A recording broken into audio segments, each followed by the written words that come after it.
Não a decadência e a corrupção moral, sim a decência e a moralidade na família e no Estado. Essas palavras foram ditas por Joseph Goebbels, ministro da propaganda do Terceiro Reich, numa Berlim de 1933, onde um grupo de estudantes acabava de fazer uma fogueira com milhares de livros escritos por judeus, comunistas e pessoas LGBT. Pula para março de 2024 no Brasil. Uma diretora de escola em Santa Cruz do Sul, no Rio Grande do Sul, faz o seguinte apelo para o governo federal. Por favor, deixe as escolas cuidarem dos seus estudantes, onde os valores, o respeito, a conduta, os bons costumes, a ética prevaleçam. O apelo era para que o livro O Avesso da Pele, do Jefferson Tenório, fosse retirado do Programa Nacional do Livro e do Material Didático, o PNLD, que distribui gratuitamente obras literárias e outros materiais de estudo para as escolas públicas no Brasil. O motivo seria que o livro tem palavras de baixo calão e conteúdo sexual e, portanto, não deveria ser trabalhado com estudantes do ensino médio. Afinal, sexo e palavrão são coisas hostis para os pobres coitados dos adolescentes que nunca presenciaram isso na vida cotidiana. E esse tipo de baixaria nem é literatura, certo? Então vamos ver quais são os trechos do livro que atentam contra a moral e os bons costumes. Eles estão nas páginas 29, 30 e 31. O Avesso da Pele conta a história de um professor negro que é assassinado por um policial em Porto Alegre. O narrador é o filho dele, que, num ato de apego à memória do pai, ficcionaliza a história de vida dele por meio de uma espécie de narração em segunda pessoa. Então o protagonista é o pai, o professor, chamado Henrique, e a gente acompanha a vida dele desde jovem, incluindo o momento-chave em que ele foi percebendo como as dinâmicas das relações raciais afetavam a vida dele de diversas maneiras. Um desses aspectos é o amor romântico. O Henrique mergulha em camadas complexas do que é amar sendo um homem negro, quando, no início da vida adulta, ele arruma a primeira namorada branca. Foi com Juliana que você começou a desconfiar da sua situação como homem negro no sul do país. Foi caminhando de mãos dadas com ela pela Rua da Praia, no centro de Porto Alegre, que você começou a notar os olhares, às vezes acompanhados de piadas racistas. Entretanto, no começo você e a Juliana não falavam sobre isso, pois esse assunto ainda não importava. Vocês até chegaram a achar que o racismo não tinha nada a ver com o amor. O afeto transcende a cor da pele, vocês pensavam. E quando você foi apresentado à família de Juliana, quando naquele almoço de domingo o tio dela de 54 anos, o Simval, um motorista de combo escolar, te chamou de negão, você não se importou. Não se importou porque aquilo significava algum tipo de intimidade e você, enfim, estava sendo aceito pela família branca da sua namorada. Acontece que em pouco tempo você não só passou a ser o negão da família, como também passou a ser uma espécie de para-raios de todas as imagens estereotipadas sobre os negros, pois disseram que você era mais resistente à dor, disseram que a pele negra custa envelhecer, que você deveria saber sambar, que deveria gostar de pagode, que devia jogar bem futebol, que os negros são bons no atletismo. Você não corre? Que os negros são ruins como nadadores. Já viu algum negro ganhar medalha olímpica na natação? Agora olhem lá nas corridas, vocês ganham tudo. É porque desde cedo aprendem a correr dos leões na África. Não vê como aqueles quenianos sempre ganham a São Silvestre? Enquanto isso, a Juliana, por sua vez, era bombardeada pelas primas e amigas que nunca tiveram um namorado negro. E então, como ele é? Tem pegada mesmo, como dizem dos negros? E o pau dele? É grande? É verdade que eles são insaciáveis? Qual o cheiro dele? Juliana ficava incomodada, mesmo querendo parecer natural. Não queria falar sobre aquilo, não daquela forma. Em poucos meses vocês perceberam que a cor da pele era algo importante e que não poderia mais ser ignorado no relacionamento de vocês. Não demorou muito para que Juliana começasse a te chamar carinhosamente de meu nego e você começasse a chamá-la carinhosamente de minha branquinha.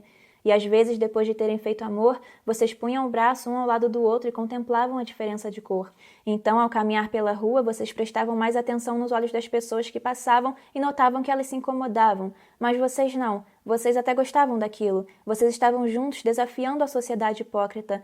E não demorou muito para que aquela história de raça fosse para a cama junto com vocês, pois a diferença de cor, que antes era algo bonito, delicado e político, agora passou a excitá-los. Um conjunto de discursos raciais foi rapidamente transformado em erotismo. Vem, minha branquinha, vem, meu negão, chupa a tua branquinha, chupa o teu nego, adoro a tua pele branquinha, adoro a tua pele, meu nego, adoro tua buceta branca, adoro teu pau preto. E de repente vocês gozavam, e dali para frente será sempre assim que irão gozar. Então, sorrateiramente, a raça ocupou um espaço em suas vidas e vocês nem perceberam. Não havia mais volta. O amor estava condicionado e mediado pela raça. o afeto e o desejo dependentes de mais ou menos melanina. O Avesso da Pele é um livro forte, triste e muito bonito, que, entre outras coisas, critica o racismo desde as suas manifestações mais visíveis, como a violência policial, até as suas manifestações mais íntimas, mais privadas, aquelas microagressões diárias disfarçadas de apelidos, piadas, coisas boas, né? Carinho, amor. Esse é um livro que te faz sair da leitura tendo um entendimento mais profundo do mundo e da literatura. E esse é um dos motivos pelos quais ele ganhou o Prêmio Jabuti em 2021 e no ano seguinte foi aprovado pelo PNLD. Mas aprovado por quem? Quem está por trás do PNLD? Ao contrário do que insinuou a diretora da escola de Santa Cruz do Sul, não é o governo federal que escolhe quais são os livros que vão chegar nos estudantes pelo programa. Até porque, se fosse o caso, esse livro provavelmente não teria sido aprovado pelo governo que estava vigente em 2022. Para um livro chegar numa escola a partir do PNLD, ele precisa ser inscrito no programa pelo autor ou pela editora, depois aprovado por uma comissão técnica multidisciplinar.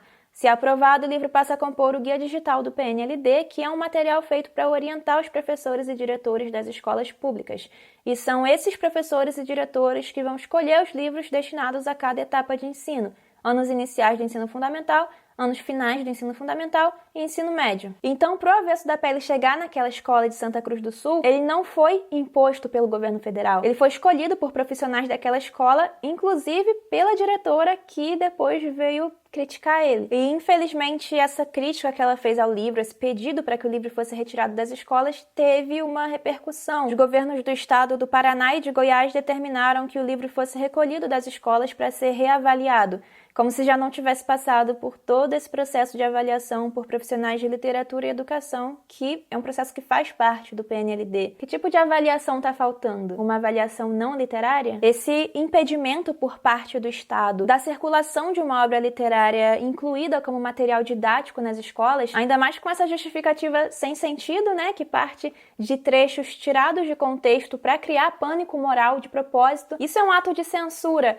e felizmente, é assim que está sendo visto pela maior parte das pessoas que estão se colocando nessa discussão. Discussão que, inclusive, não acaba por aqui. Você pensou que já foi censura suficiente? A gente está no Brasil, o Brasil sempre surpreende. Poucos dias depois do começo desse episódio, né, envolvendo o Avesso da Pele, saiu no Estadão a seguinte matéria: atrasos, demissões e incertezas pairam sobre o Prêmio Sesc de Literatura. Recorde pede transparência. A leitura de trecho de Outono de Carne Estranha, romance sobre um casal gay no garimpo, durante a Flip, causou desconforto entre funcionários da entidade, que começou a repensar o regulamento. Editora cita a criação de filtro extraliterário e ex-funcionário fala em censura. Explicando o contexto, o Prêmio Sesc de Literatura é um dos maiores prêmios literários do país, promovido pelo Sesc em parceria com a editora Record, que é também uma das maiores editoras do país. É um prêmio para obras inéditas, e aí o vencedor ganha a publicação do livro pela editora Record. O vencedor da edição de 2023 foi o Ayrton Souza com o livro Outono de Carne Estranha, uma narrativa que traz o contexto histórico da busca por riquezas na Serra Pelada, que foi o maior garimpo a céu aberto do mundo,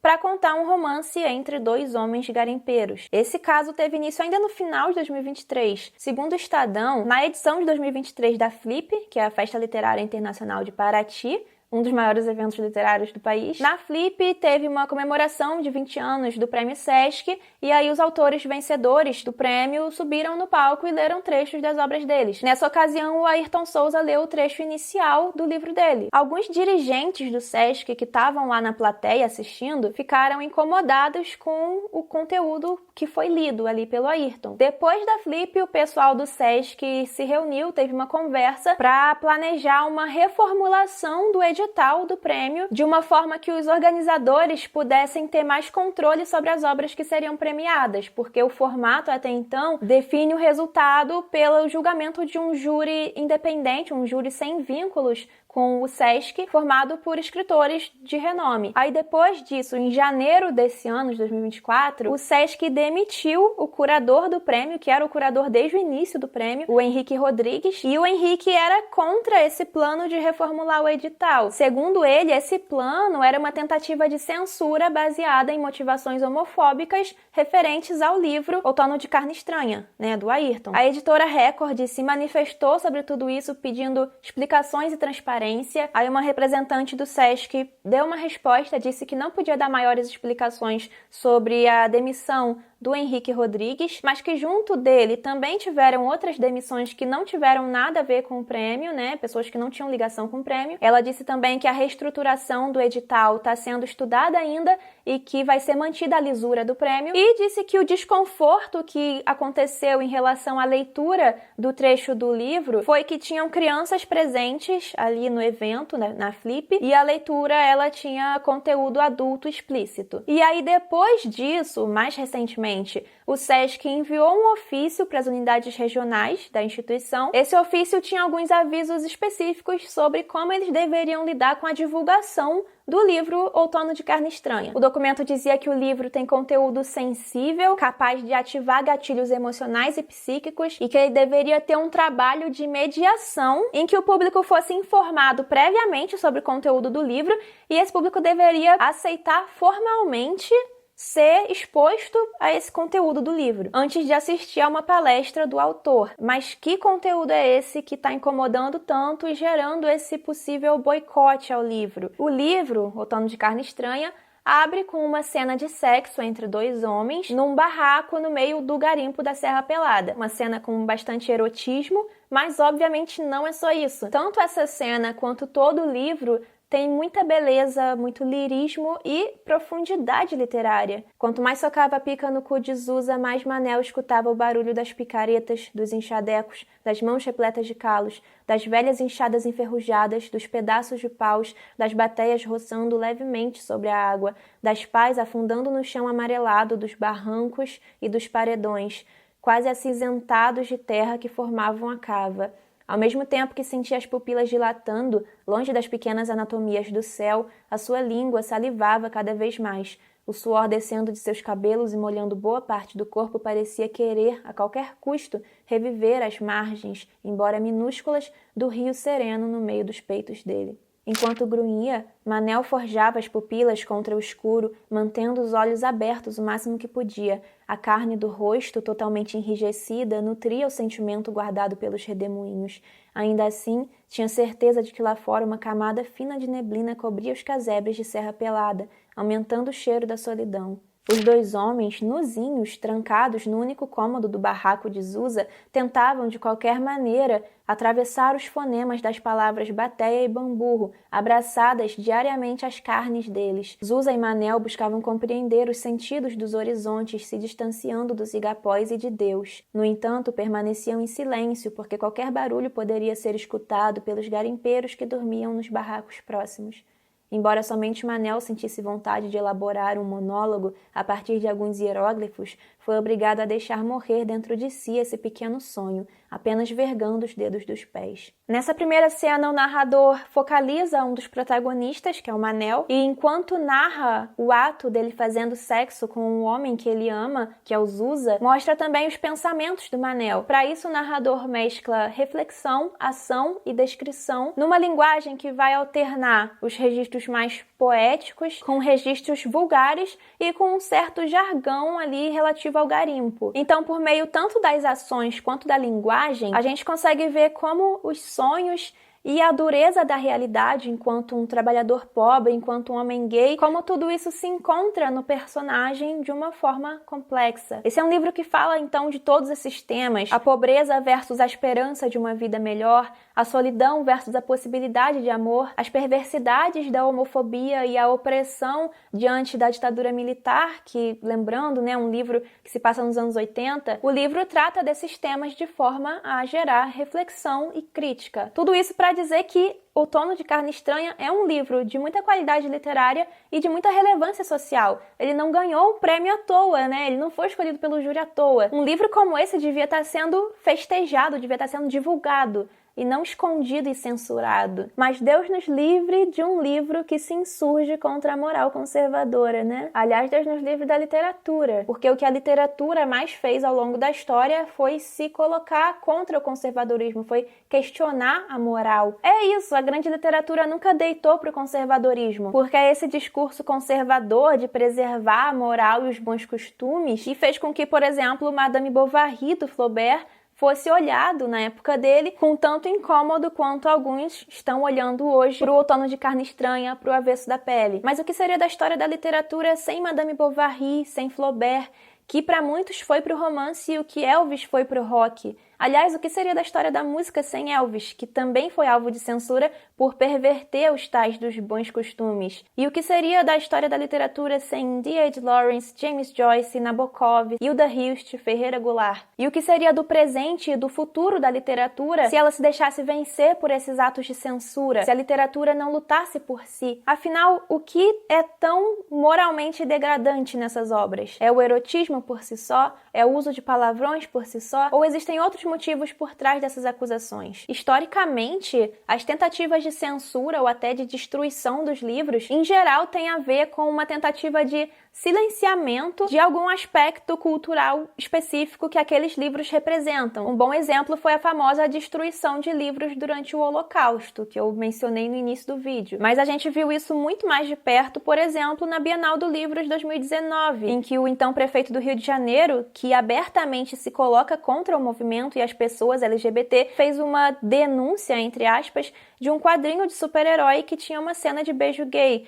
E a partir da argumentação de que aquele quadrinho era uma degradação moral e um perigo para as crianças, ele pôs agentes da prefeitura para passarem nos estandes das editoras e impedirem a livre exposição e circulação de basicamente qualquer obra com temática LGBT que eles encontrassem. Eu fui para a Bienal quando isso aconteceu, conversei com editores, conversei com outros profissionais de editoras, né, que estavam trabalhando nos estandes, e a angústia no relato de todos eles, ela é obviamente muito grande e remetia muito a essa ideia de caça às bruxas, sabe? Os livros caçados, eles não eram ameaças para a sociedade, eram obras que buscavam refletir de diversas formas sobre questões sociais relevantes, pela perspectiva da inclusão, da defesa de minorias sociais, da crítica a sistemas de opressão. E essa é a mesma reflexão crítica buscada em obras como Avesso da Pele e Outono de Carne Estranha. Então, será que também por trás desses episódios mais recentes de censura, será que não existe também algum objetivo maior por parte dos grupos que estão promovendo essa censura? Eu quero terminar esse vídeo recomendando, além dos livros que eu citei, né, esse aqui,